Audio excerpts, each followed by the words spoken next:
here. All right. I'll cut the beginning out. Sync sound. Hello, Kennedale. This is Jeff Navarro's Kennedale News, and we're here for one of our last coffee chaps in the KISD election coming up. But first, a word from our sponsor. It's coming on up as all the holidays that you need a flag out in front of your yard to show your patriotism. And as you can see across town that a lot of people do this. And this is because the Rotary Club provides this service to the community. For just $50, you can go to KennedaleRotaryClub.com, which reminds me I must do mine this year as well. And we'll deliver to you guys 6 holidays. The only one that's missing here is 9/11, where we put a flag out just for a few days. Usually we get it out on Friday and we pick it up the following Monday, or just really depends on how the holidays go. But you come under here to KennedaleRotaryClub.com, click on this little link right here and sign up. All the funds that we have here go to the KISD district in some form way, usually for the seniors students. For example, right now we have 4 $1,000 scholarships that are available to Kennedale High School students that you can apply for at your counselor's office. And these funds come from the flag program as well as all of our other fundraising. We also hire the senior students to fundraise for their prom that they had, I believe, last week. And also the Kennedale Interact Club fundraises for themselves as well, which is the Rotary in the high school. So all the proceeds go to the Kennedale students in some way, form, or fashion. And again, for more information, go to KennedaleRotaryClub.com. Today, we have 2 very special guests. Once my screen comes back up. I lost y'all's video. There we go. All right. There we go. I have Sean Glovier and Dr. Anthony Bichel, and they're here for Kennedale ISD Place. One. There we go. All right. Just trying to get you guys interactive. I appreciate you both coming on to the shows. One of the last ones. We're going to sneak this out today for you guys so everybody can get your information in front of them before early voting. And early voting is tomorrow through this week. And then the May election will be 2 weeks after that. So make sure that you get out there for early voting. You can vote anywhere in Tarrant County. Just bring your ID, your voter ID card, or some form of state ID, and you can vote at any location in Tarrant County. All right. So I have, like I said, 2 great guests today. Why don't we start with some intros? Dr. Bichel? I'm sorry, it's Sean. It was Sean. Sean, you go first. Bichel, you go second. Sean, introduce yourself.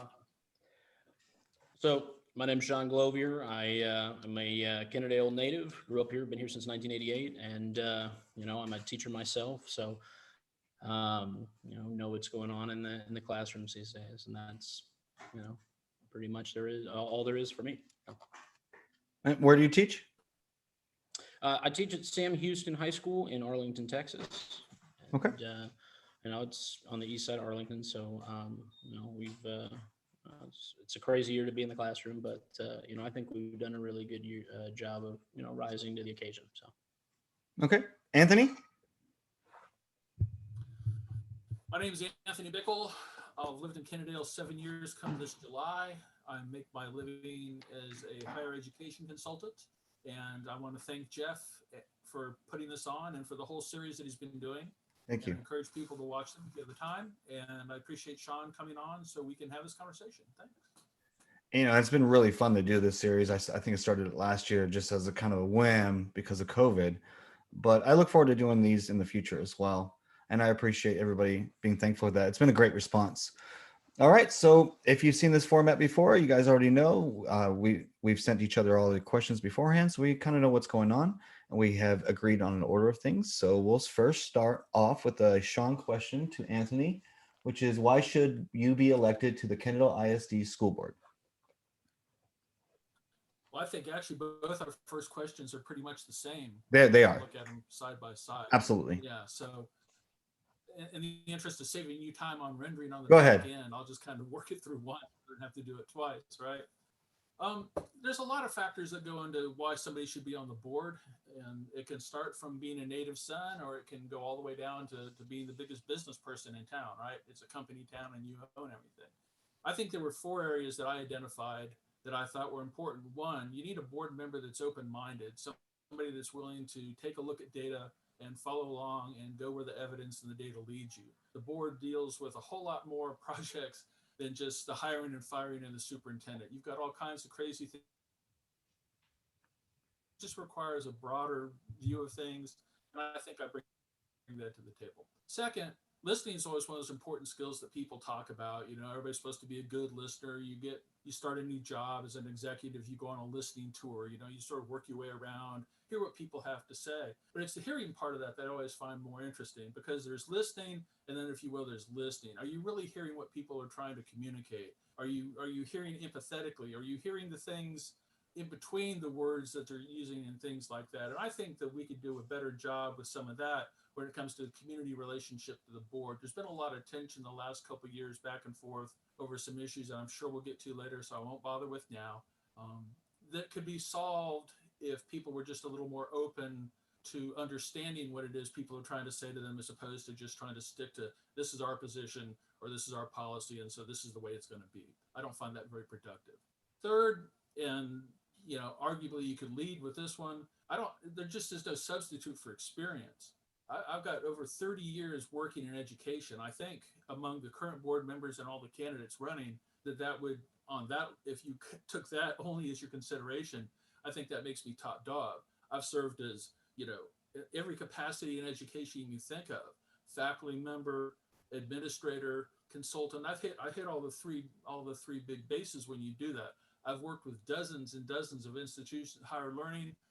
I sort of go back and forth between healthcare and education, have this symbiotic relationship with a lot of their technologies. And so education will get ahead, like with their course management systems, then healthcare came screaming up behind. That's where data analytics comes from. That comes back to higher education, form of big data. So you've got this shifting pattern that goes back and forth. So I found that to be an interesting way to just stay in tune with what's going on, and frankly, to have something different to do. So I think experience counts a lot. I think I bring a lot of that. I've served everything from, you have to be able to look at the big picture, the battlefield from both 50,000 foot, and you got to be down on the foxhole and understand what happens, everything in between. Finally, I think you need people who have been around the track a few times, right? When people talk about vision, it's like, oh, look, over there, you know, that hill or something like that. There's more to it than that. Vision has to be combine that with the real. And that's one of the issues, again, and I'll talk more about this as we go on. We've got to learn to start addressing the real here in Kennedale. We've got a lot of folks that got a lot of sentimental and romantic attachment to the place for a number of good reasons, right? If I've grown up and lived my whole life someplace, or most of it one place, I'd feel the same way. But I haven't had that experience, and so I don't have those attachments to it. But at the same time, you can still love the place, but you have to recognize what it's become and what it is now, because that's going to be the differentiating point between what we become in the future, where we're headed. And I think the one thing right now, in terms of, you know, why am I running? Because we are at a series of inflection points, in my opinion, that require levels of acumen and experience and guidance in certain areas, strategic planning, operational management, things like that, that not necessarily members of the board have needed to have in the past. We had different circumstances. We had different board members that, let's just say, they brought different value sets and different skills. I think it's time to sort of tune that up a little bit, because what's coming now, the changes we're going to make in the next few years are going to affect the next generation of learning here in Kennedale ISD. And if we want that one to be an excellent and a truly, you know, life-changing event for the kids that pass through our programs, then we've got to taking those considerations now, rather than putting them off, and well, when the future gets here, we'll deal with them then. Thanks. I'll stop. Okay. All right, Sean. So the question, the second question, which was the follow-up too, the original question was, why should you be elected to Kennedale ISD School Board? But it was also, what was the qualifications, which was the second question. Go ahead. I'm talking about qualifications for a school board. So I'll tell you, I found Why the should question you a be little, elected? And what are your a most little, important qualifications is the question. okay. Yeah. So my understanding here, when we talk about why someone should be elected, first of all, to add on to what Anthony said, I agree with what he said in terms of listening and actively, you know, we can all hear, right? But, you know, are we really listening to what's being said? And I think that's something that is important. I agree with you. I think that I went into this at the very beginning, and I said, I'm gonna get to the bottom of this in my own way, and in my own conversations with folks, both in the schools and at administration, but also just people. As I go door to door and have conversations, what are they saying? What are their concerns? Because we're a big district. We may not think that because we're around a lot of larger organizations, Arlington, Mansfield, Fort Worth, sure, but at the same time, there's a lot of people out there when they all have their own opinions, their perceptions, right? And for all of us, perception is reality. And so we have to get out there. We have to meet these people where they're at, and we have to understand where they're coming from. Why do you feel the way you do about the district? Why do you feel the way you do about this? And just personal experience that I've had on the campaign trail here is I went up and had a conversation, and I went up and I approached this a house that had a sign in its yard for a charter school. And I won't back down from those kind of conversations. I walked right up and I knocked on the door and I said, "Hey, I'm running for the school board here. Wanted to just have a conversation for you. I see you got this sign. May I ask why you don't have your kids in Kennedale? What's that about? And is there something that the board, the school district, we could do as a community to get you to bring your kids back to Kennedale?" Because there's a lot of conversation around some of the numbers, especially at the high school, where we've seen stagnant and some declining numbers even, where we know these developments are coming, the apartments, these kinds of things. But as these people come, it seems like we're not getting the numbers we keep expecting, right? And so as I see stuff like that, I've had conversations around that, and I've listened to them and some of their concerns. And so, these kinds of things are things we need to analyze it. We need to understand why. And I had a conversation with Michael Strange about this a couple weeks ago, and he and I shared kind of the same opinion that we need to figure out where they're going. And one thing I asked him, I said, well, when people unenroll from Kennedale, when they leave, when they withdraw, right? What do we do? Why are they leaving? And he didn't have an answer. And so I asked him, I said, well, do we do some kind of exit interview? I know that sounds a little corporate, but why are these people leaving our school district? What is the reason for it? And that's something we need to look at.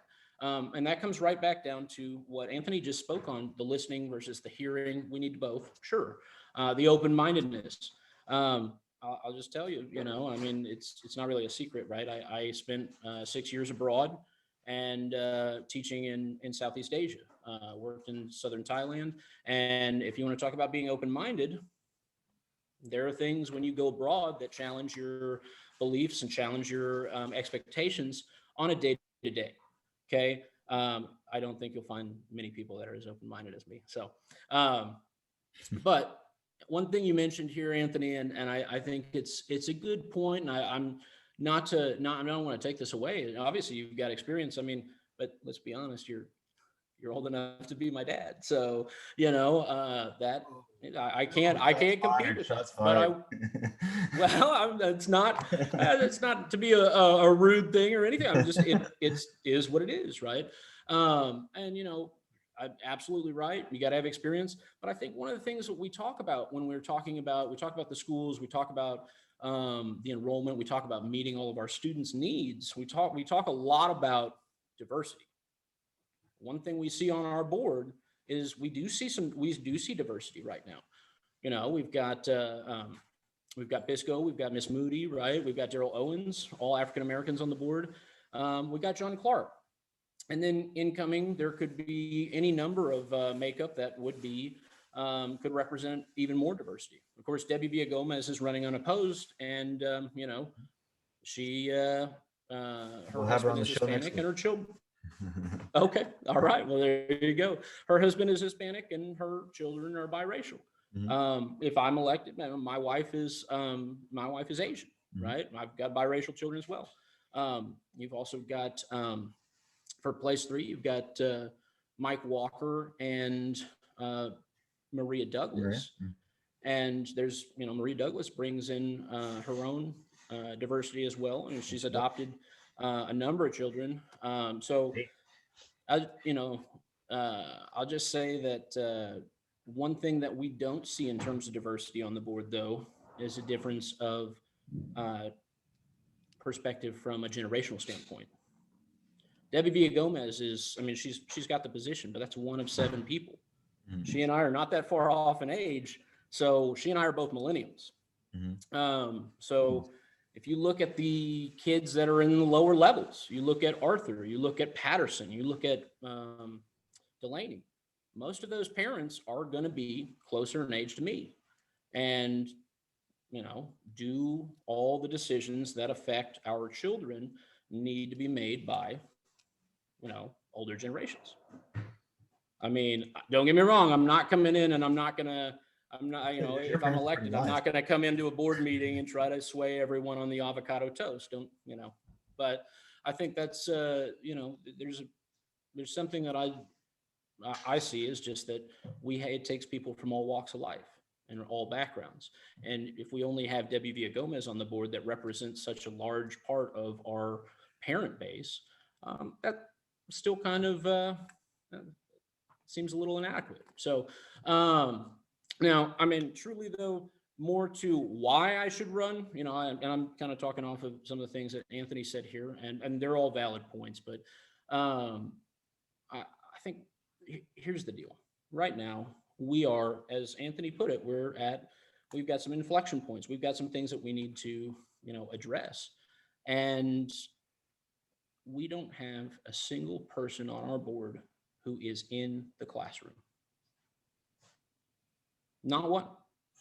Now, Felicia Moody has got, she's student-minded. She's, she's an administrator, right? We've got Michael Strange exiting the board. Sure, also an administrator, but no one is in the trenches. Spouses of teachers as well. We've got some of that too. And you know what? I can't speak to what my wife does because I just don't feel like I would do an adequate job of it. I wouldn't be able to represent her interests if I was going to speak on that. So, and I think what we need are more teachers that are, involved in that process, right? And especially in a year where PTA hasn't been very active, right?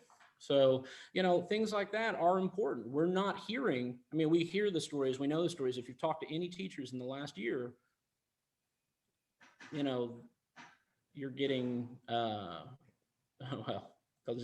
they'll have some fun. Not fun. They're horror stories, right? Of everything we've experienced in the virtual classrooms to, the freezes. And I think, like I said, we've,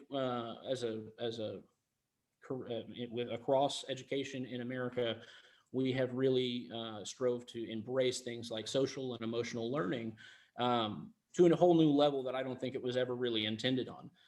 We have really done a great job, and I think Kennedale should be applauded from a stance of how we rose to the occasion with both not only the pandemic, but also the winter freeze. It was just 2 months ago, right? And we were all affected by that. And what do? We open our doors and we do this. But the teachers that are on the front lines, we need a voice, and we don't have that right now. So that's a big thing there. So you guys, we could pick apart a lot of what you guys both say, but let me just pull one common thread out from both of you, and I'll do a follow-up question since we kind of merged 2 questions together. And Anthony, I think you brought this up first, which is kind of like that identity crisis that Kennedale's kind of having. I'm calling it an adolescence phase. That the city of Kennedale on that side is going through an adolescence phase, not quite a child town anymore, growing into that adult kind of town and kind of raging against the machine in between. But the ISD is a good overwhelming majority too of it is a good chunk of Arlington. And so do you think that should spill over to the ISD? I guess my biggest concern as a parent is I just posted yesterday, the tennis team went to district. I could do that all year long and all the sports and all the programs, the cooking programs, the business programs that they get, the debates and everything like that. We get highest excellence in the state, usually, normally, the band, everything. So I have my oldest is about to be a 9th grader, and I have 3 more behind her. So I want to make sure that my kids, when they get to the high school, have that same kind of excellence. So do you think that that adolescence phase kind of should flow over? Because as Sean, you mentioned kind of like it's getting kind of stale, but we're high on that stale. Do you agree with my assessment? We'll start with you, Sean, on that one. So when we talk about the adolescent stage of the city, quite frankly, I think we do ourselves as a school district. And it was actually something that I was planning to talk to here a little bit later, but I'll kind of talk about it now. We do ourselves a serious disservice in the way we approach our district. Kennedale's in our name, sure, but we're bigger than Kennedale. We're bigger than the city, and we have like 65% of our students are coming from Arlington. And when we talk about, meeting the needs of all our students, I'll be honest, I've been over on the RF Patterson side, talking to folks, and there are a lot of people over there who feel neglected, right? They don't feel like we're meeting those needs. And I think, the question was posed, I think, in another coffee chat about what if we could just eliminate that and it would just be Kennedale. Yeah, I don't think gonna that's get ever going to be an crucified on option. that. Well, yeah, I'm kind of going to crucify It's an you honest on question. but, It really is. no, it I is. mean, I don't think it's ideal. I don't think you can say we've got these 5 schools and we need to cut out and remove 65% of our students. I agree. I think that's a bad idea. What are we doing with those students? I mean, we just send them away, right? And I'll tell you, Arlington would struggle with their own solution to that. So That's true. because when they built Once Again, it was going to be an overflow school for Martin, and the Martin parents said, absolutely not. We don't want those kids, or we don't want to send our kids over to Once Again. So that was an issue. And so what happens when you have all these new kids? Logistically, it's a nightmare. We can't do that. From a student side, it's not fair to do that to them. From a funding side, it'd be horrible, right? That would be just, it'd be a massive hit to us. I mean, all the things that we appreciate and we talk about growing services for our students and the opportunities for our students, whether that starts in the special education classroom or, it goes to, the new CTE stuff. Any one of those would take a massive cut, right? Never mind the mainstream stuff that we kind of, expect from our schools, right? Like athletics, fine arts. Okay. So we can't afford to have those kind of conversations. And I think we need to be talking about how we will move forward as a district. We are bigger than Kennedale, and we need to be, cognizant of that. We need to keep those people involved, engaged, and we need to address their needs and concerns too. Okay. Dr. Bichel?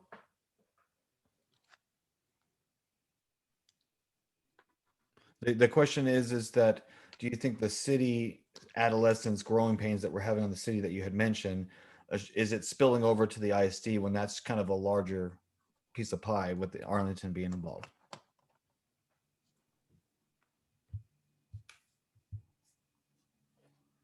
Did we lose them? Did I lose Sean? You still with me? Okay, we're losing Anthony. I can hear you. Okay, looks like AT&T is just going crazy on us today. I know. Dr. Bichel has AT&T too. So I've got it here too. All right, you got the question, Anthony? Hello. Let's see.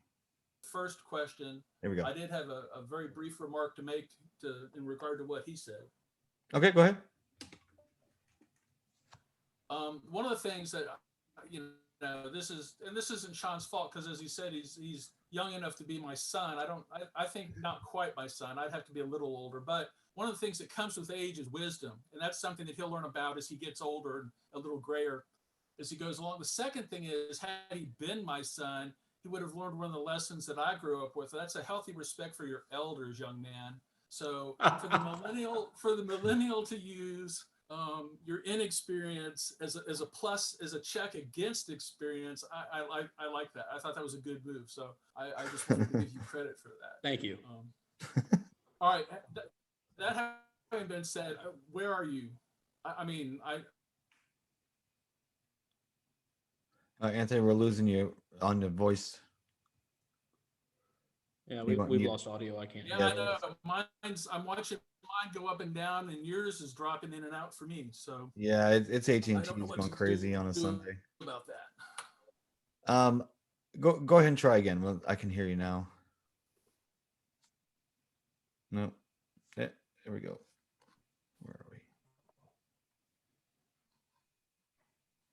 What's the question he's addressing? Sure. The follow-up No. question was, the growing pains that's happening in Kennedale, does it affect the KISD district because the district is bigger than Kennedale, as we were discussing? Can you hear me? I can hear you, Okay. but you're not. Yeah, if we're not moving, it's There you go. because your internet's a little unstable.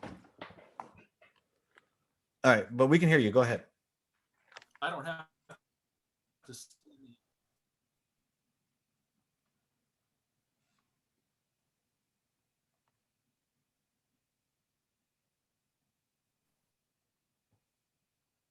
All right, let me pause it.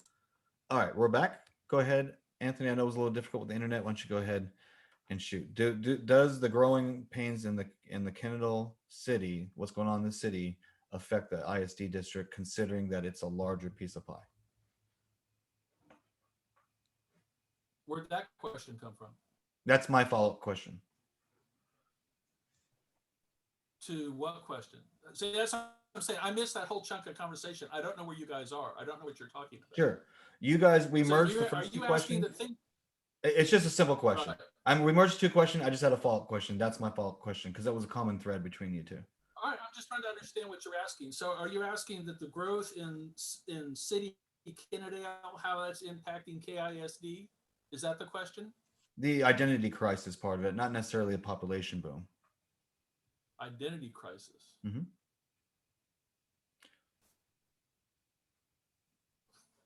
I don't know how to answer that. I mean, I don't know what identity crisis we'd be talking about. So Sure. I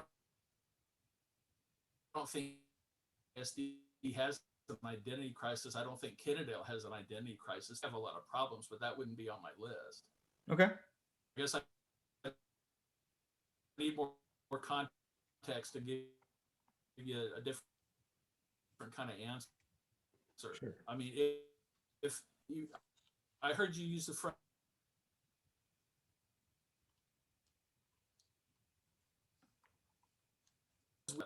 a static to negative growth pattern, gotten kind of asleep at the wheel in terms of keeping up with progress. Anthony, you're cutting in and out. I want to make sure that we get your answers. Of things, then we have a flat period. We get hit with another slew of development, then it kind of goes into a flat period. So the city's sort of waking that up. It's got all the bees are up and buzzing around, right? Because all of a sudden now all these projects are coming in. The district has become aware of that, and they're trying to figure out, okay, well, I guess we're going to have to do something, but what, right? Because whose numbers do you believe? When you look at the difference in the numbers, the projection figures for the district, you've got figures from the developers out there between that and the TEA figures on the bottom. And the TEA figures, I sent in a request because I want to know where they got that number from. Because according to them, we lose several hundred students over the next few years, where the UTA report keeps us flat and all the development has us going up. That's an 800 student spread across the end of that, right? So either we need to build a new school or we need to close one, right? But which is it? And how do we know? So I think that part of it, if there's any challenge to be had, any identity crisis, to use your phrase, it would have to revolve sort of around that piece of it. Otherwise, if you want to talk about, well, the agrarian or rural nature of the city versus us becoming, what's that UV zoning that the city does? That's Urban development? Some kind of urban zoning, right? Yeah, so you got the city using the language of a city, right? We want to be an urban center. And you've got a district that's much more laid back, agrarian thinking, if you will. So if that's the identity crisis you're looking at, again, not so much a crisis, just sort of a difference in interpretation. We're being overrun by City Arlington. 60% of the kids in our district now come from there. By the time they finish out all that development that they've got, they've already approved and the stuff they're about to, because we know Arlington never says no to any of that, we'll be close to 70% of their students in the district. Now, that's a more urban setting, comparatively speaking, than what you're getting here, but we're burning up our rural part here in Kennedale, right? So it's almost like, by one way or the other, we're going to end up at the same place anyway, almost, out of fate, that we turn all of our green space into development, and the city, we just merge into the cityscape that Mansfield is rolling north on us. Mm-hmm. The only safe place we have to go was west, right? Nobody's going to build anything on top of Mount Trashmore. So we know that we can find refuge there. But other than that, I don't know how to talk about an identity piece with it. That framing doesn't necessarily click. I'm so happy my But I'm trying to get Rushmore is back into your conversation. So. okay. It's no problem. We'll go ahead and we'll move on to we'll move on to the next question, which was a question for you, Anthony. What do you believe the district should do to recruit and retain high qualified professionals? Well, I think there's three things that I identified there. The first thing is we need to stop the current brain drain. I mean, we've been losing, the district already pays above average salaries for the area and for North Texas and statewide for that matter. So it's not simply a matter of cash. We have to pay people more because we're already attracting people with that. What we don't do such a good job is retaining people. And any business knows, right? You bring people in, you get them trained up. You keep the fire department. The fire chief was complaining about this at the last meeting they did there. He's had to hire, I think we have 18 firefighters and 16 of them have come on in the last couple of years, right? It's expensive to keep training people for the job and all the rest of this. So we've got, on average, historically, 16% of our teachers were leaving a year. That's above the state average. And according to the grant we did, and that grant was one of the best things that's happened to us. Programs like the administrative intern grant are what helped keep people here. But according to that grant, we had in recent years as much as 60%, 60% of the administrators were turning over annually. So if you want to recruit people, let's start by keeping the ones we've got. Right? Because you keep changing the players every year, year to year to year, school to school to school. It gets hard to develop any kind of continuity. It gets hard to develop any kind of team people because you're constantly got new faces in there. And again, if you looked at the resignation sheet from the board meeting,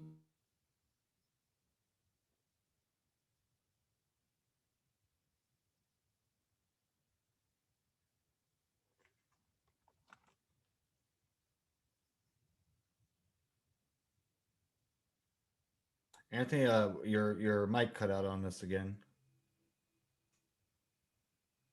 Yeah, we can't hear you. Try pausing your video for a second so you can finish what you're saying. That might fix your audio for a second.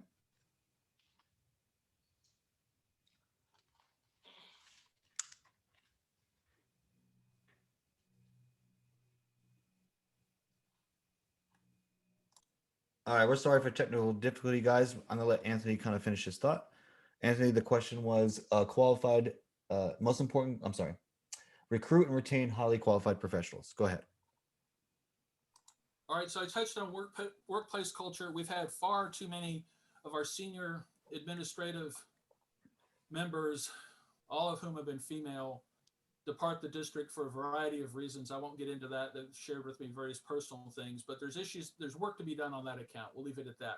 Finally, when it comes to the issue of diversity, which I know is one that everybody's struggling with, equity, diversity, inclusion, all those get rolled up into one.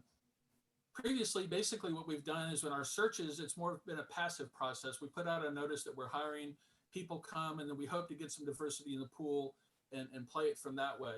I think in today's day and age, you're going to have to be more aggressive and do more outreach to recruit the people you want. You're going to have to sort of locate and go after the kind of folks you want to bring in more Hispanic, to bring in more Asian instructors, if those are your targets, for example, right? Rather than just hope that these people show up at our door and we can figure out something from there. So that's what I would be doing. I would have a more targeted, proactive search process included, it's safe and in a good place. And I would start talking, you were talking about exit interviews again earlier for the students leaving the district. We need to find a way to plug the hole because obviously something's wrong. It's not all a matter of money. There are a lot of things that go into being happy at a workplace, feeling appreciated, being productive, et cetera, et cetera, et cetera. And something's still going on in that slot because we have too many people leaving voluntarily. So that's it. Okay, Sean, your thoughts? I hope all that. Well, We so got it I'll all tell you in this. with everything. Yeah, we did.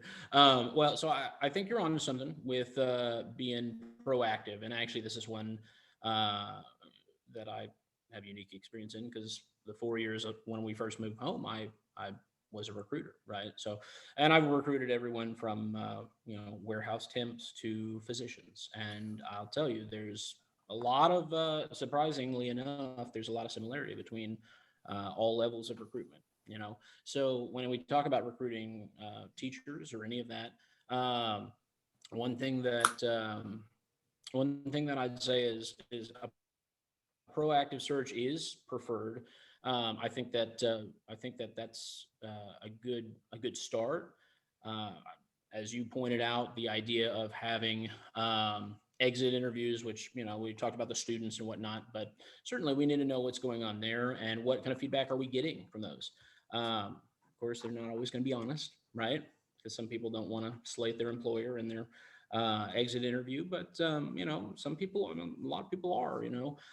What I would say in terms of actively recruiting top tier professionals, though, is one of the things that I do see, and I'll say this from a personal perspective. When I entered the market last summer, looking to find and secure my own job, and I started hitting in, different interviews and the conversations I was having.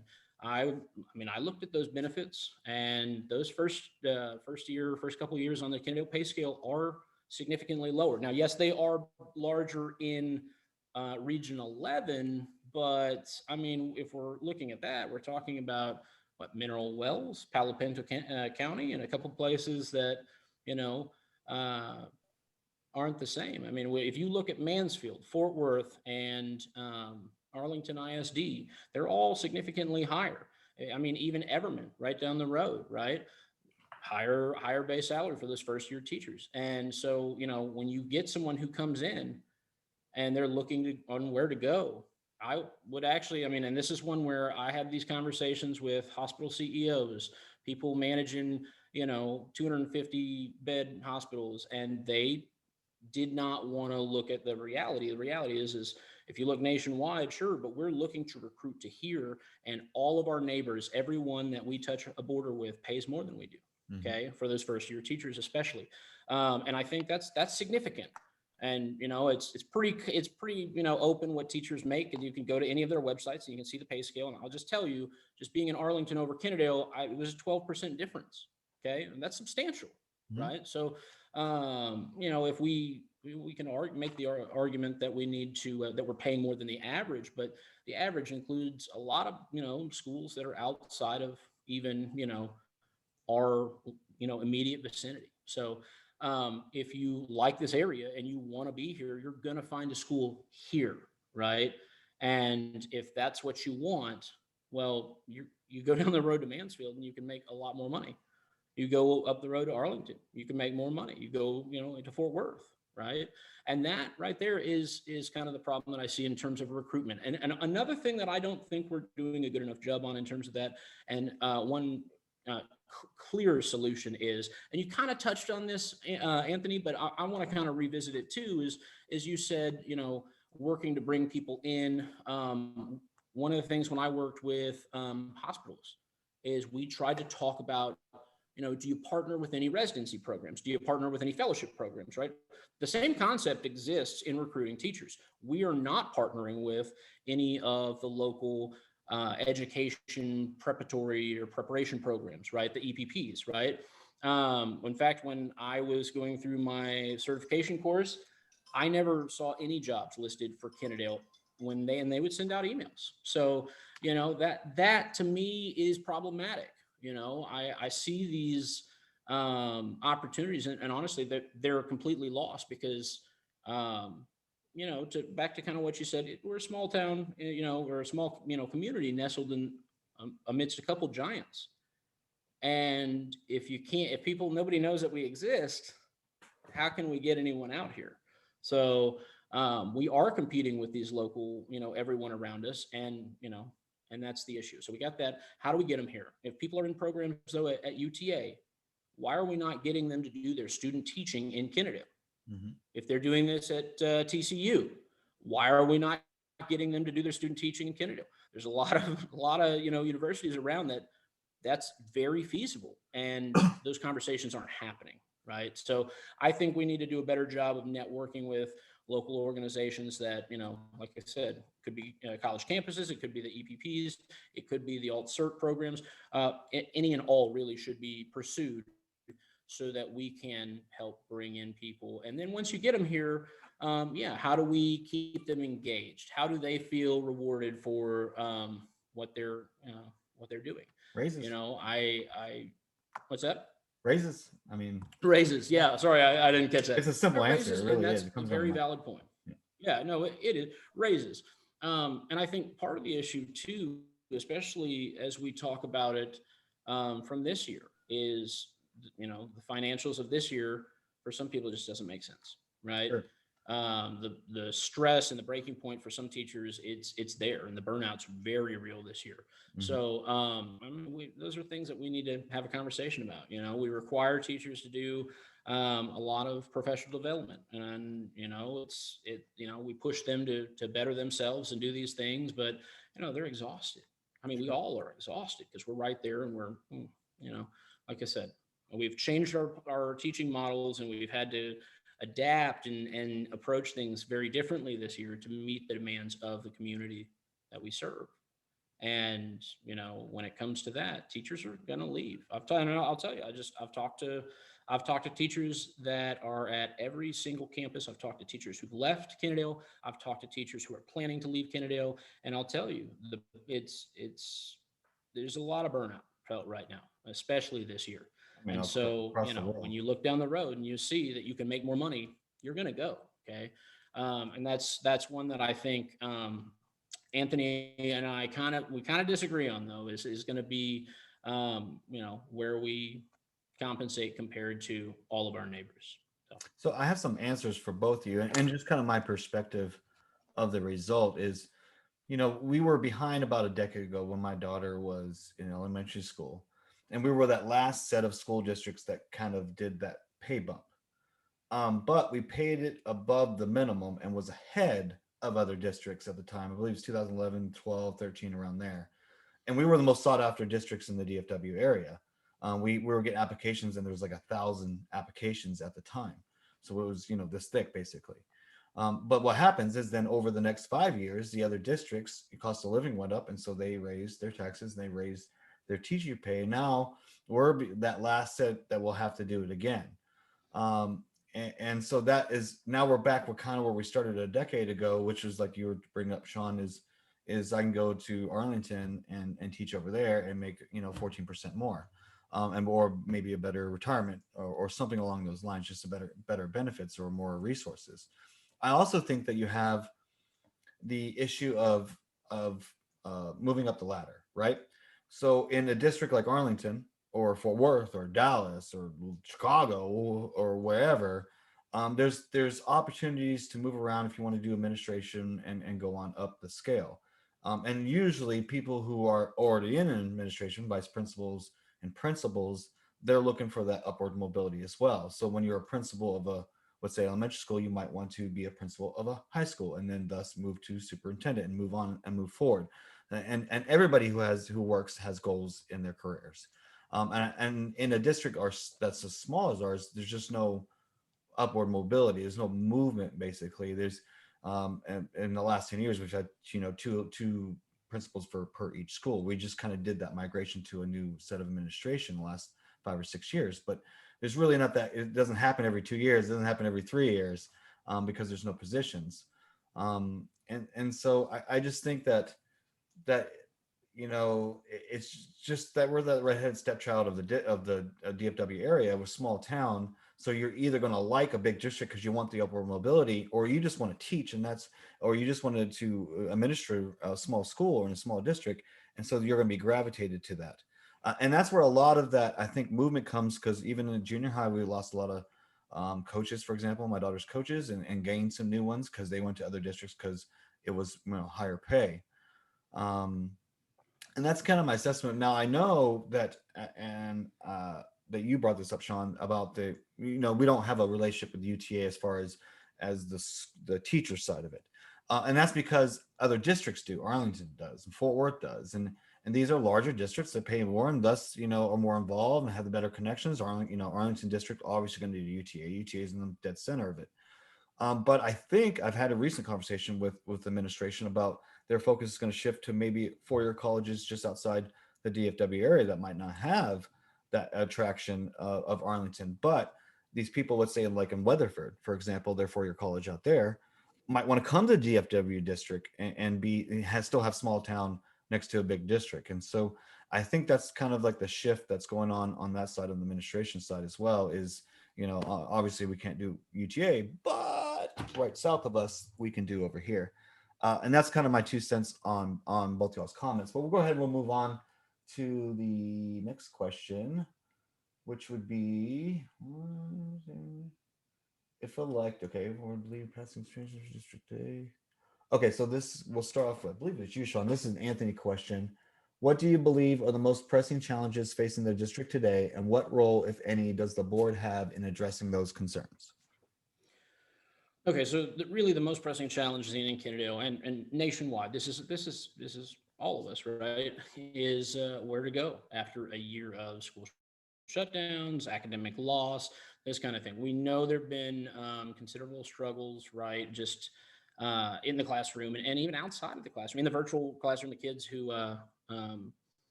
haven't, maybe been on campus in the last year. There's a significant issue there that students are facing. So, like I said this earlier, but ask any teacher and you're going to get an earful, right, about some of the stories some of the stuff that we're exposed to every day. And I've been following the projected learning loss and whatnot, and it gets worse every couple of weeks. There'll be a new article come out, and they'll say kids are 8 weeks behind, or 8 months behind, or some people are saying years behind. It just depends on who's doing the study, of course, and kind of their take on the data and whatnot. But there's a lot of concern around that, and Kennedale's no exception to this. How do we combat this as a district? How do we combat this as a board? There's a whole bunch of approaches that we're kind of looking at. Some of them have, included extending school years, mandatory summer school, or after school tutoring. I think the issue here is, compounding that with what we just talked about is the teacher burnout, right? How are we addressing this, and what does that look like? So, teachers are counting down the days till summer, and there's, people whispering in the wings, right, about, extending the year. And that's scary, for everyone. The students are burned out, the teachers are tired too. How do we go about that? We've heard in terms of maybe having mandatory summer school.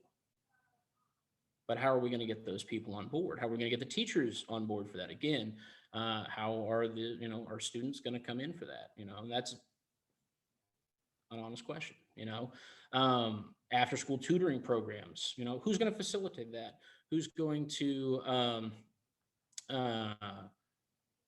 we going to pay extra stipends for after school tutoring? Are we going to allow for, are we doing hourly pay for that? What does that look like? So these are some things that boards can talk about these things, but that there is an issue that when we talk about teacher burnout and how it's going to apply to this is a complex issue. And there was a survey that was released it says beginning of March that said 27% of teachers are considering leaving their jobs because of the pandemic. So now that's not specific to anyone. It was a global, or it was a nationwide. Yeah, so it's nationwide. And so if 27% are of that mindset, and like I said, I've talked to a couple Kennedale teachers who've said the same thing. So, it's a hard time. So how do we get teachers to stay late and work summer school? I will tell you that I think down in Spring Branch ISD down in Houston, they just announced just a couple of days ago, actually, that they're bumping the salary for teachers for there up 20%. Now, if we're going to extend contracts, obviously teachers get paid daily, a daily rate, so that they would still get compensated for that. But I mean, the biggest thing is, how do we do this? And actually, it's something that to be honest, I reached out to Dr. Keys about it, hoping to have a conversation with her about it.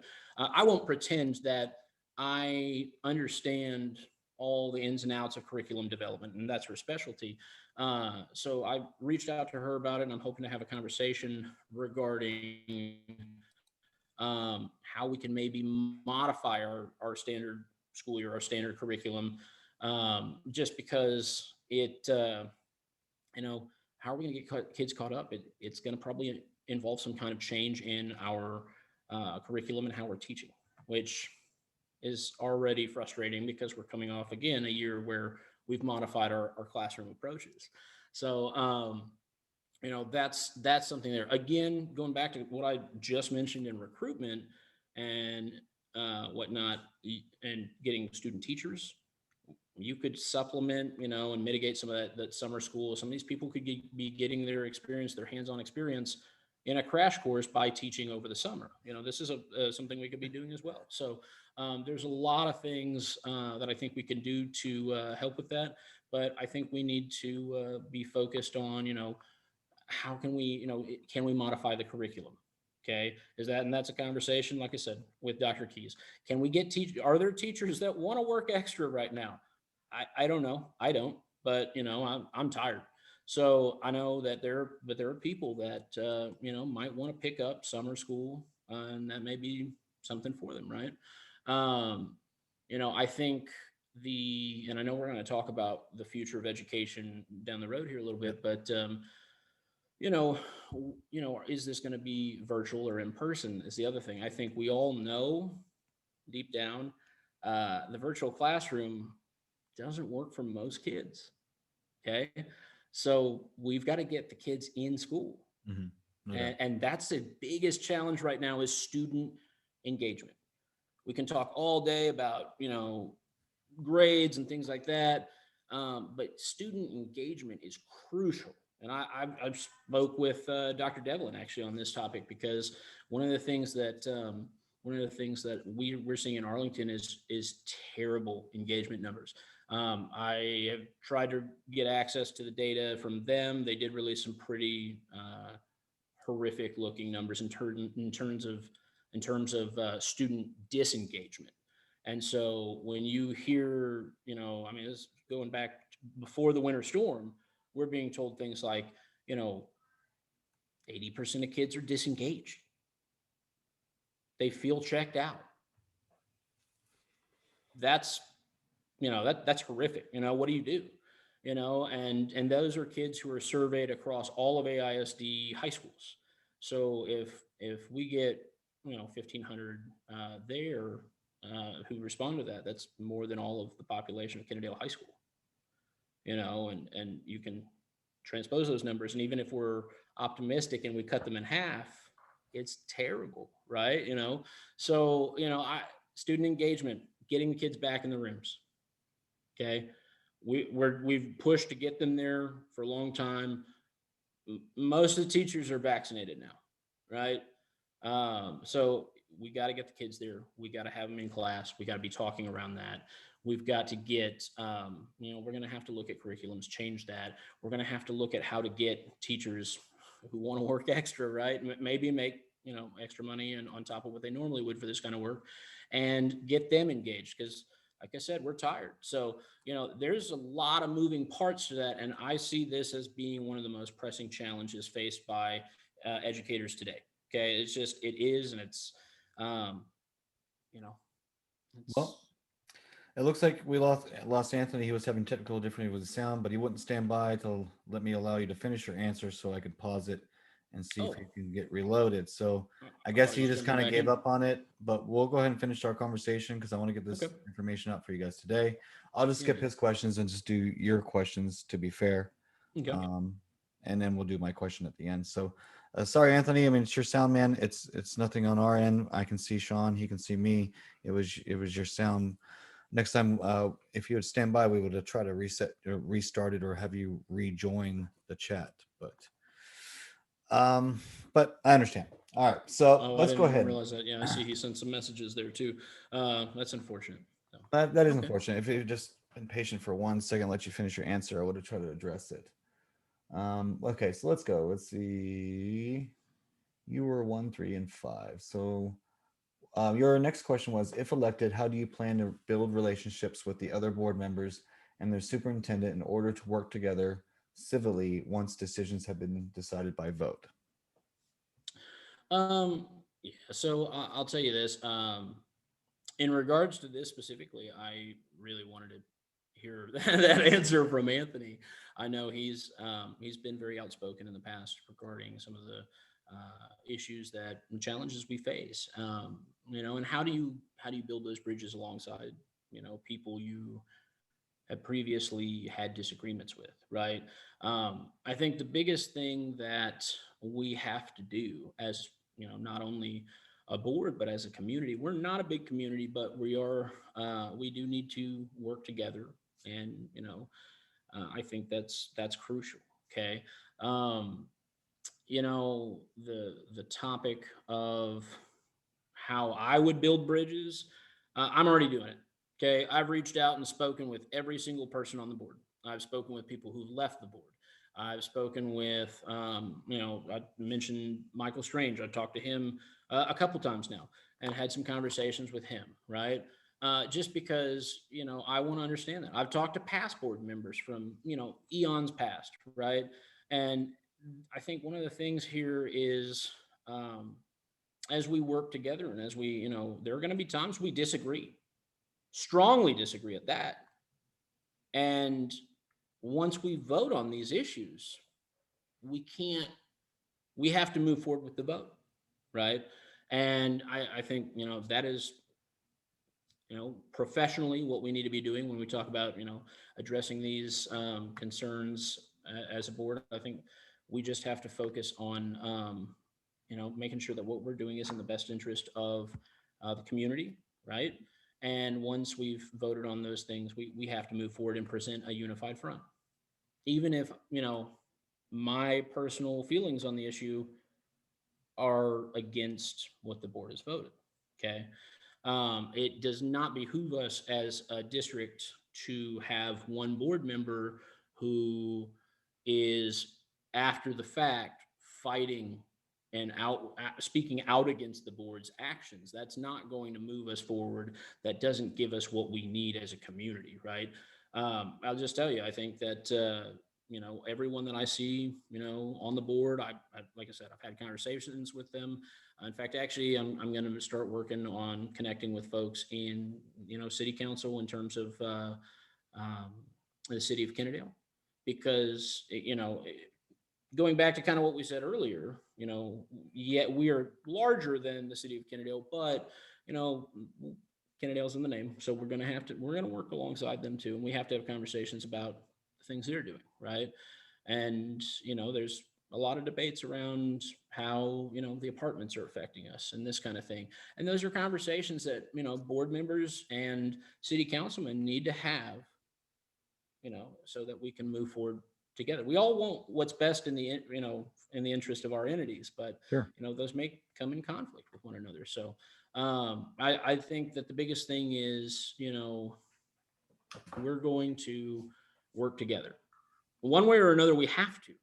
There's no other option. Okay. And honestly, I know you've got my press release, and I haven't put that out yet, but I sent that over to you a while back. And I think one of the things that I didn't talk about earlier in this regard was, Did we not put that out for you yet? I'm so sorry. I'm so sorry. No worries. It got No worries. crazy Well, around me. No, as everyone knows. and I I'll get that out for you. I promise. No worries. No, we can. It's been a crazy 2 weeks, as everybody I get knows, for me, and I appreciate everybody's patience with me. No, and I'm not. I was just saying it hasn't gone out yet, but I think one of the things that I haven't really talked about is, and we kind of glossed over the qualifications for board members, and because it was similar enough to a previous question. But one of the things that when I think about this is my kind of focus as we go into this is, and it's less about qualifications, but it's more about qualities. And I'm very straightforward on what it is that I want. And it's not really, it's not about me. It's about what I think we need as a community, and we need to move forward. And so all of my signs, right, they talk about a clear path forward. And what does that mean? So I haven't really spoken to it, but I'll just tell you, it's a simple acronym, right? three tenets of it are basically that we have to act. You know, we have to be focused on academic excellence, community focused, and we need teamwork, you know, because Sure. that's, you know, crucial in this. And on each of these things, as we work and work through things as a board, right? Um, you know, the number one thing with academic excellence right now is we have to get back to normal. We got, like I said earlier, we got to get butts in the seats, right? Mhm. Once we get that, we can start, you know, addressing the other issues. We can talk about things like, you know, how can we be better for our special education students? And we're not just, you know, well, we follow an IEP or a 504 plan and have the ARDs, you know, can we go do anything above and beyond to meet the needs of those students? You know, what do we do in terms of what is our response to intervention in terms of literacy? How are we addressing that? You know, and that's crucial. And we can fine tune those things, but we have to just get the kids back in school. Okay. Yeah, that's important. And that's what I hear everywhere I go, right? You know, we can self-flatulate over, you know, all of these things that we're frustrated on or could be better, but you know, once we get kids in school, we can get ourselves back on track. We can realign with, you know, the commitment to excellence, right? That's what we're about. So, you know, the other thing, like I said, community focus. It's not just about Delaney. It's not just about Patterson. It's not about, you know, the campus where my children are or your children, or we need to be looking at our district as a whole. Okay. And I just don't, I think we do ourselves a disservice. And I didn't mean to, if I was trying, I joked about crucifying you. You know, it's not really what I'm trying to come off on you with here, but I would just say, you know, we've got to focus on what's good for all of us, right? What Sure. makes the most sense. And one thing that was suggested at one of the board meetings in terms of, you know, the move for the pre-K versus, you know, adding that full day pre-K and having maybe a pre-K early childhood development center, there was talk about doing away with the divide and making it 5 campuses, one that was early childhood to first grade, second to, I think, second and third, and then fifth, sixth, and then the junior high would, or excuse me, fourth and fifth, and then the junior high would be 6 through 8. Mhm. And, you know, honestly, if we, and a lot of people may hate that, and I get that, but I think as a community, are we doing what's best for everyone? Are we having an honest conversation around, you know, this divided elementary school? I don't think we are. Okay.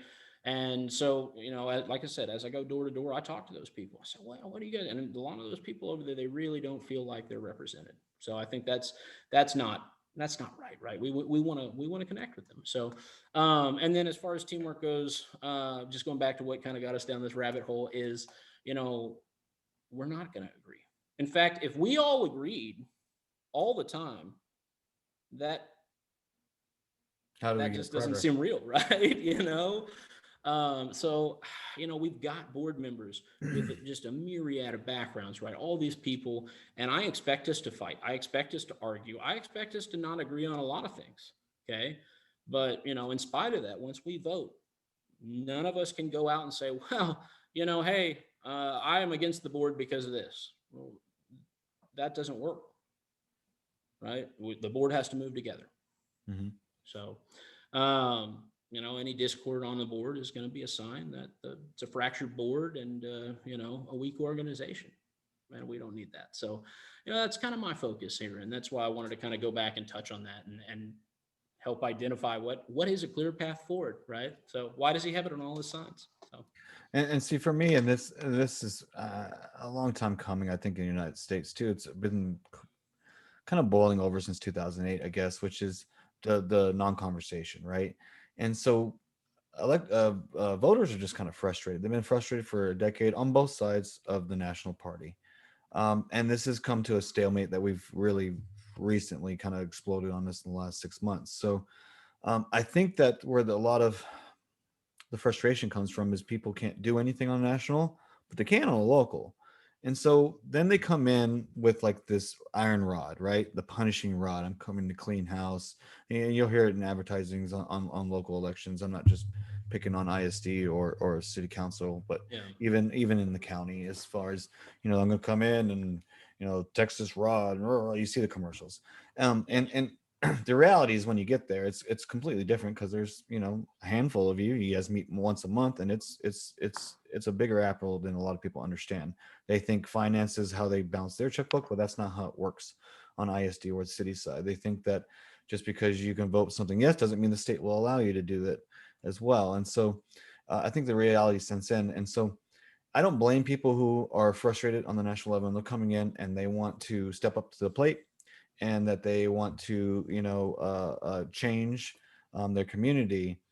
Where I get kind of where I hit the pause button is the iron rod mentality, and how to answer the original question, which was build relationships with other board members. How do you build relationships when you're coming in with a belt ready to swing? And I don't want to attack anybody, I don't want to attack Anthony because he's not here to defend himself, but it's just that, and I don't blame people who are wanting to step up and they're coming from that mentality. But as Anthony spoke earlier, for me, as I age, wisdom, because I was the same way a decade ago. I was going to come in, with piss and vinegar and change the city, but I learned that I wasn't listening when I was in that mentality, and just for me to be still, and this is something I've actually learned from the mayor, is just to be still and listen, even if I don't agree with it, that's okay. But to hear the different perspectives is how, one, you can get compromise, two, how you can get some peace and some calm. Is just sometimes the minority just needs to say their 2 cents about it, and the majority just needs to listen. And that's why we have a republic. That's that mentality, is protect the minority's voice. Listen to them. Let's get some common ground here. And that's just my 2 cents on your comments. So you don't feel like you're talking by yourself. Well, thank you. Okay, so we'll skip Anthony's question, and because he's not here, and we'll go to mine, which was, during post-COVID times, how do you see the school system changing in America in the next decade? As a school teacher, and you kind of already touched on this earlier, so I'll let you just finish your thoughts. Where do you see in 2030 where we're going to be and across the United States? I'll just say this, in terms of virtual classroom, I think the biggest challenge that we've all seen, again, goes back to student engagement.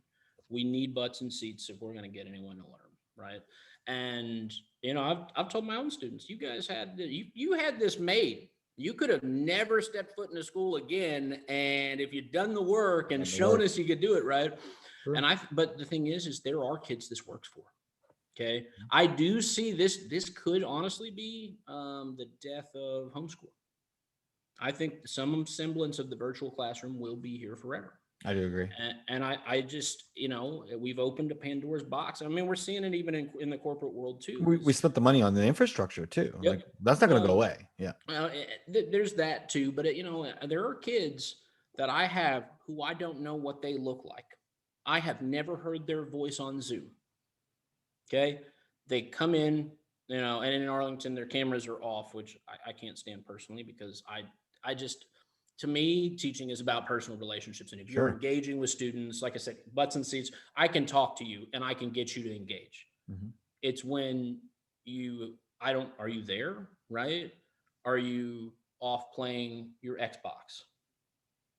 And I think a lot of students are, quite frankly. So, and that's really what I would say is, it's a challenge. But I have students that I don't know their name. I've never heard their voice, but they have 100 in my class. They turn in everything on time, and this year has been strange. And there's a lot of focus right now on people not passing, right? And some of the failure rates and whatnot. So, when I say someone's got 100, I mean, before there's any curves or dropped grades or any, any of that. And that's a big focus. I mean, I'll just tell you, teachers nationwide are being told, well, you got to get as many passing as you can. And, and I can't stand it because, you're not showing mastery. In Texas.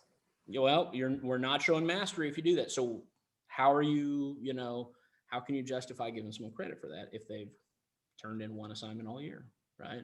We're making the calls, we're having this, but like I said, that's all. That should disappear. We get the butts and seats, it will be better. This year it's an anomaly, and I'm hoping that we never see anything like this again.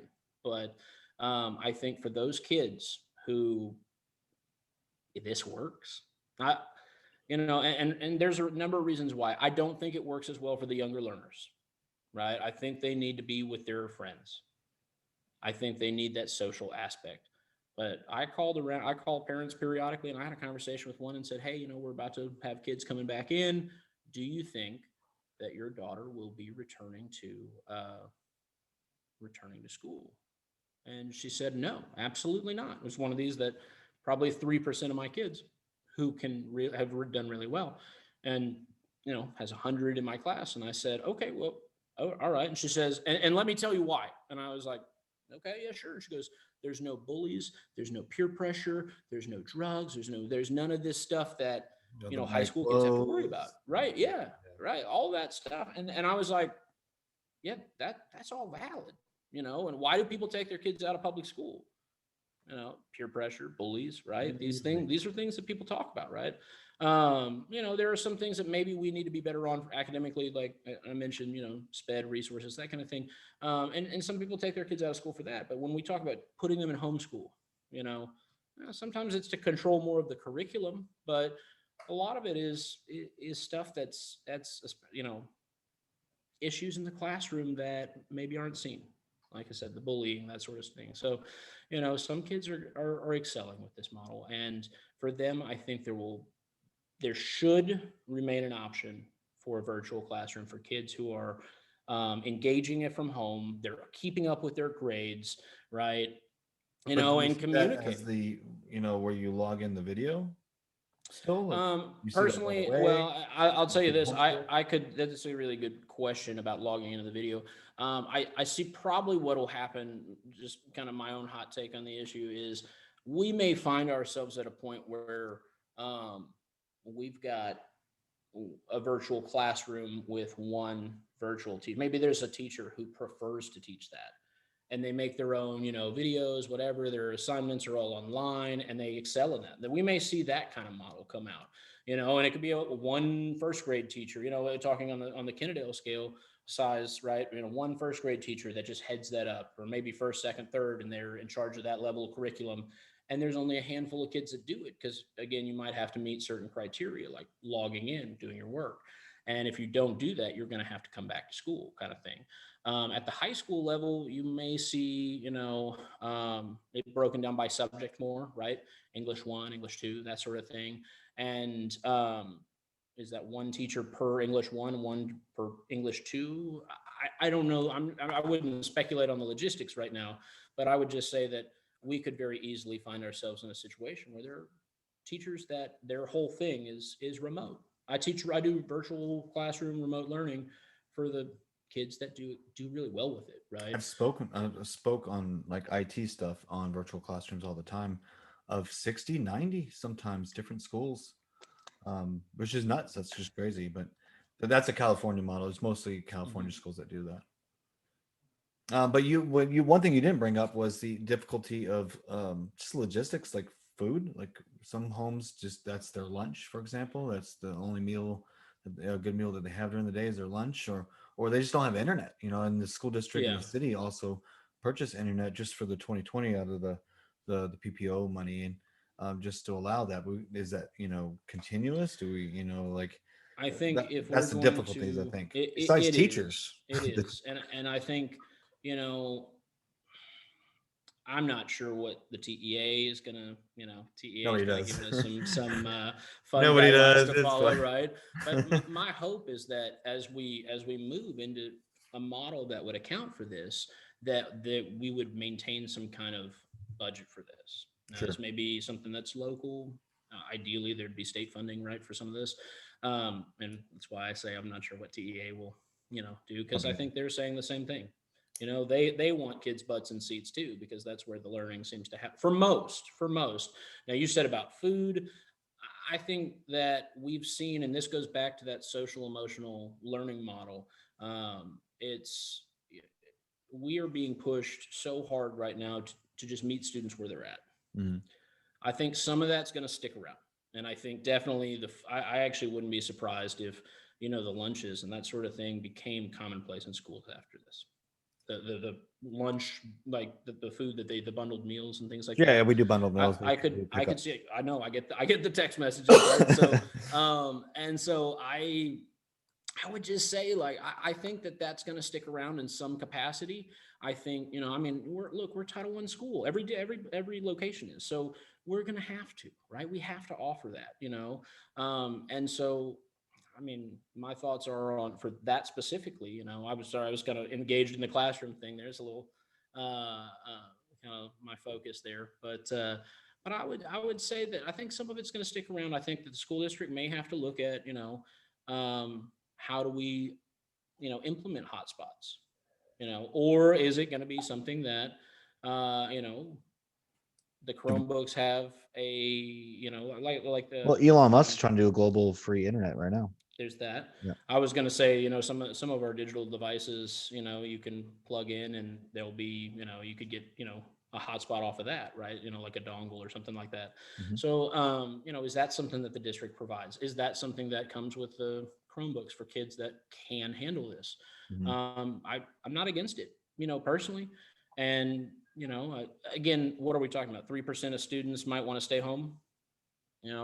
I've had a couple people tell me they want their kids to stay home next year. And, I think for kids that it's working, we should do that. Otherwise, they take their kids out. We lose funding, and they go do homeschool, so they can do what we could have offered, right?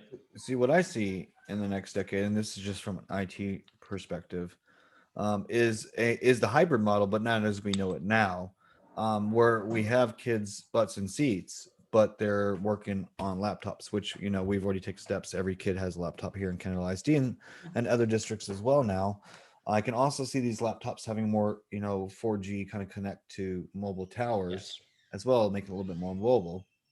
I do see most tests being virtual. I mean, it makes y'all's life easier anyways. When I hit done, you get the grade. I mean, it's not I mean, yes, but I was proctoring the STAR when it went down, 2 weeks ago. So See STAR continue to do that, although it was a disaster yep. the first day. But instant results, instant analytics on your schools, ongoing daily analytics in your schools.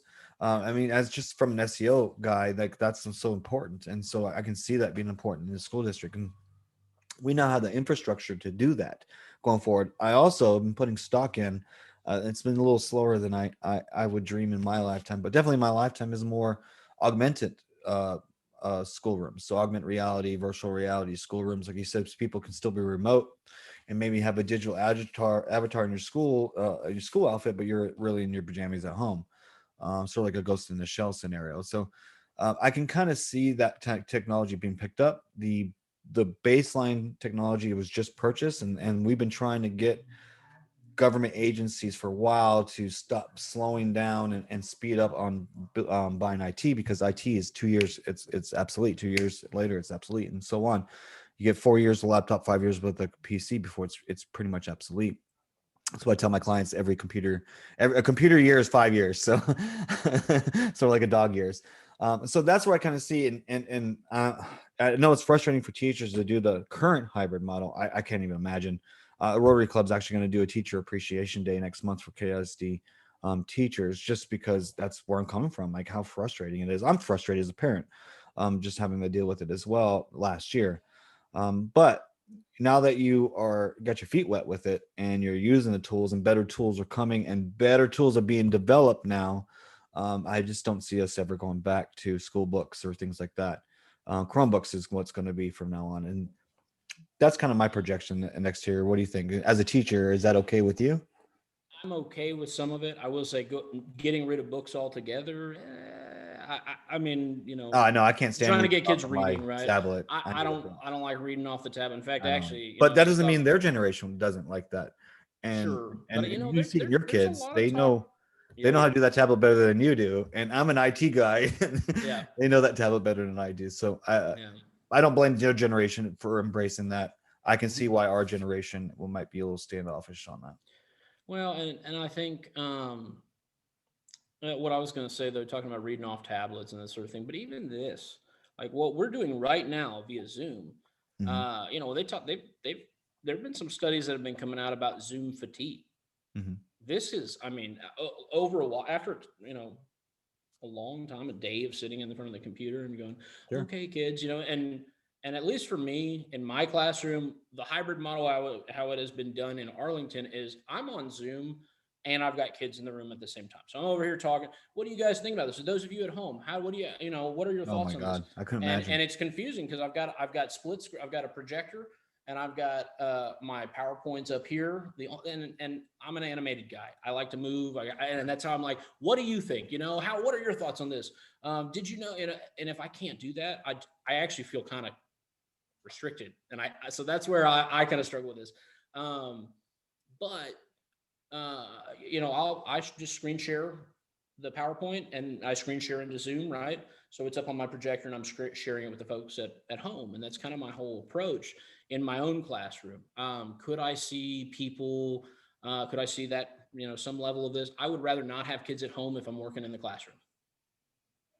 That's kind of where I think my personal disconnect is. And I think there are different models that we are looking at that, do work. But I think splitting our focus is where it's hard because I'll say, what do you guys think about that? Anybody at home? And, I've got kids who maybe they're not very good typists. That's another thing that I think we've learned about this is, you better. and I took computer classes, right? And these kids learned on their parents' iPhones. They Sure. learned on their parents' iPads. Man, they can type faster than me on an iPhone, but I can type faster Right. than them on a PC. And then they're like struggling with some of the stuff that, I don't think we're going to see the death of a laptop anytime soon. No. Now, I didn't think Bluetooth was going to be a thing and now it's everywhere. So, maybe I'm a poor judge, but, I don't know. I think there needs to be some, we can't go fully virtual for some things. No. It just doesn't make sense. Really, music, choir, PE. Yeah, those are ones where I'm like, I had a kid tell me he was failing PE the other day, and I said, "You are out of your mind if you think like, how are you failing PE?" Yeah. And he said, "Well, I don't do anything." I said, "What are you supposed to do?" And he goes, "Oh, like do an exercise and send it." And I'm like, 25 jumping jacks, run. Yeah, I've seen them. really? Like, come on, like it's never been easier, right? And things like that are very frustrating. I think one of the for me where I don't want to use a computer is mapping. Okay, a lot of people, I teach world geography, Mhm. so a lot of what we do is, hey, let's talk about these places. Sure. But how do you reinforce where they are is through mapping. And I'm sure you remember world geography from high school. I actually don't have the best memories of it myself because I just person who taught it to me was a little he was a little bland. And it was the last year actually that Kennedale High School had block schedule.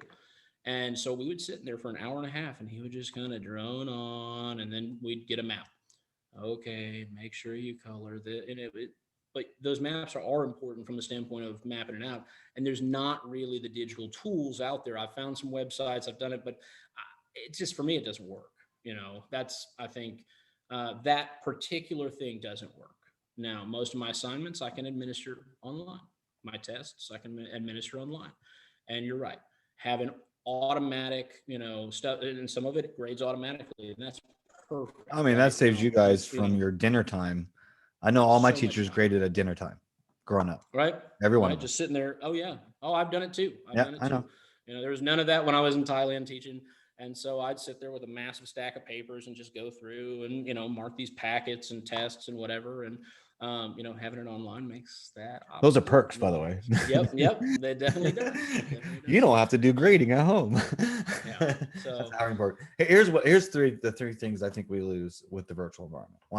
One is like personal ability, right? Like you had just mentioned, you had a bland teacher growing up. And that was before virtual. Yeah, I know. Imagine virtual. Yeah. I mean, how do you get personal? Like how can you? It's sort of like when in Facebook, somebody gets mad at a comment you posted, but you didn't mean it mean. Yeah. It just you either going to read it mean or you're not. Keyboard warrior comes exactly. Out, right? Yeah. It's just one of those things that it just, because you're not hearing it, you're not seeing my face and being smiling when I'm saying it, you're taking it a certain way because that's your point of view.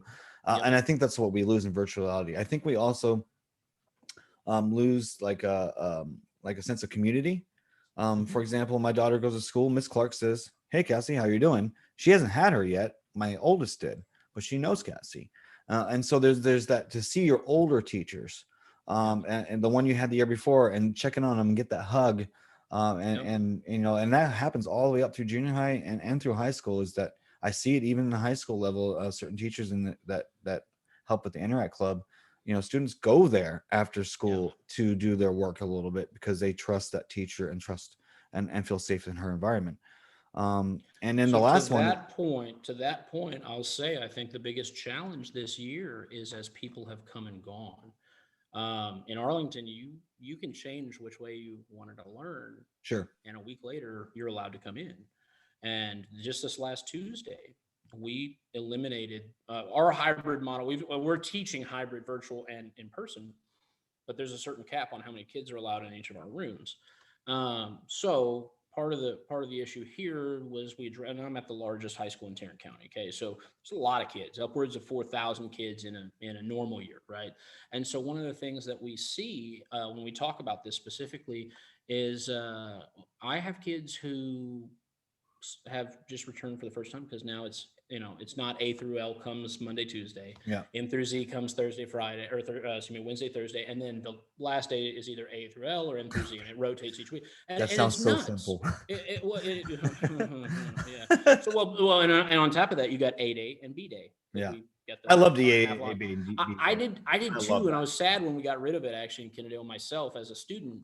Because you could really have a lot of fun. I in did some of way those better classes. when we Yeah. switched AB day in Arlington schools when I was. So, but to that point, this last week has been, I've got kids coming in and I'm like, who are you? Yeah. I've never seen you. Are you new to the And then, school? You just moved yeah, here are you from new? California? Oh, I've got my schedule, and I'm like, you've been on my roster all year. Where have you been? Huh? So you've been at home. Okay. And why did you come the last 6 weeks? They're like, well, I figured I need to get my grade up. And I'm like, yeah, it's a 0. Yeah. Now's the time, I guess we're going to have to, so that is one that's really, really frustrating. And I think, Sure. and I think that's where we can't continue to do this. I think That's where these models kind of break down. I think the last one and the most important one, and this has even been a taboo thing in the last 20 years in the school districts, but it's touch, right? It's that hug from your teacher, pat on the back from your teacher, your best friend, seeing the lunch lady and getting a smile from her. We're humans. We're very, touchy feeling. We need that. And it's something that I even learned recently with my foster kid that, I wasn't sure, like it was temporary. I don't want him to feel like, but getting past that, he needed somebody just to hug him and love on him. And so even I had to learn that is that all kids, no matter what, just need that kind of interpersonality to learn how to be human. I mean, we're human. This is what we do. I think you've struck on something, and this is why I think it doesn't work for the lower levels. I had a buddy of mine come to me, it's back in August, and when we were all still virtual, and he said, I took the first week of school off, and I don't know what to do. Am I going to have to quit my job? Like and his son is going to kindergarten now, not here in Kennedale, but similar challenges with what he was dealing with. And after a couple of weeks, he's like, my wife's doing this, and her parents are trying to step in, and my mom's trying to step in. But it's exhausting trying to manage that, which it is. But then on top of that, his son was falling behind in reading, and so crucial to literacy and to the development of this skill. If you don't have that, it takes a lot more work later on to fix it. Okay. And so what he was talking about and what he was describing to me, I said, to be honest, I know it's a scary time. My daughter didn't go back till January. Okay. But you got to get him in. Sure. He's got to be in the classroom. He's got to be, if we can see it, we can diagnose it. We can fix it, right? We can kind of make those course corrections, right? We can't fix what we can't see.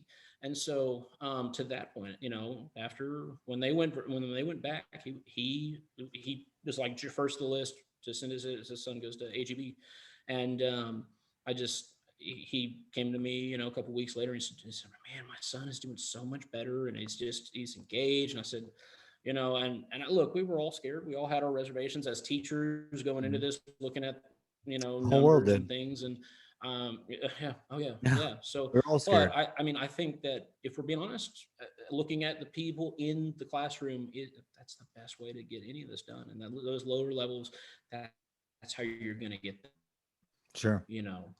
to learn to read, especially, and that's really so important at that age. So, you've struck a thing there with the being able to make those connections, the relationships, and also the touch, right? And some of it's just hugging your friends, and those little things. We've lost a lot of things when we really look back at the last year. It's been crazy. Yeah. And I think that, my generation had, I was a sophomore when 9/11 happened. And I look at this generation, and this is that's the same defining moment in this generation's Yep. development. So, how did they spend their year of COVID, right? Yeah, I completely agree. Well, Sean, I appreciate coming on, and it's unfortunate that Anthony had some technical difficulties, but I'll go ahead and reach out to him and see if he wants me to swing by this week, and I'll just do a recording off my phone and let him finish answering his questions. I do want to make sure that he has equal chance to get his message out. Absolutely. And then I'll go ahead and plug him for everybody at home. You can find more about what he talks about. First, he has a press release on KennedaleNews.com. You can go by there and read it. And then off of there, the only link that I saw was to his Kennedale ISD review on Facebook. And he's been posting on that for a couple of years. So that's pretty much his whole platform right there. So you can kind of catch up. There goes my AT&T internet with that. But again, thanks, Sean. And this is almost done with our series tonight. I will be interviewing a local citizen who's running for Congress. Normally, I just try not to bring the national on the local, but since he's a local boy, I'm going to go ahead and have him on the show. So I'll have that recorded tonight as well, and hopefully released later tonight. And then we will do one more of these to the unopposed, just to kind of introduce her to everybody in just a few days as well. So I appreciate everybody being patient with this and the last one we did with Mike and Maria as far as technical difficulties. We'll see. That's just 2020 on Zoom, right? 2020 on Zoom.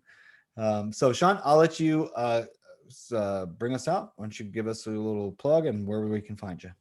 All right. Well, again, my name is Sean Glovier.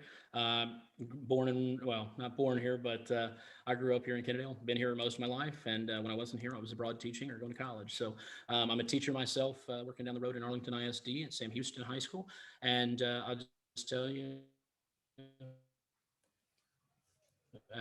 these days it's really school board, because there's so much going on in the schools these days that we just need more representation in that. We also need people from my generation getting out there and getting involved. I've got kids locally at Delaney, and obviously I want them ready to take on those challenges and whatnot. So if you want to hear more about some of the things I do, I have a Facebook page. It's Glovier for KISD, and I share some videos and whatnot as well too, which is something that I do occasionally here, and I'm going to be putting some more up here soon on YouTube, which my channel there is Glovier for KISD as well. So my press release will go up a little later.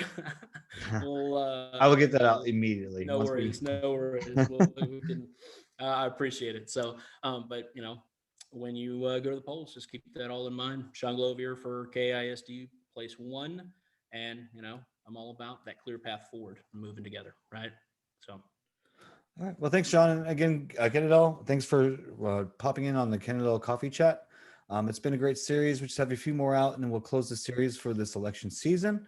You can find us on YouTube for Kennedale News, and you can also find us on Facebook. And any day, I swear, any day, this app is coming out, guys. So in the meantime, you can go to KennedaleNews.com. But pretty soon, we'll have the app for iPhones and for Droids.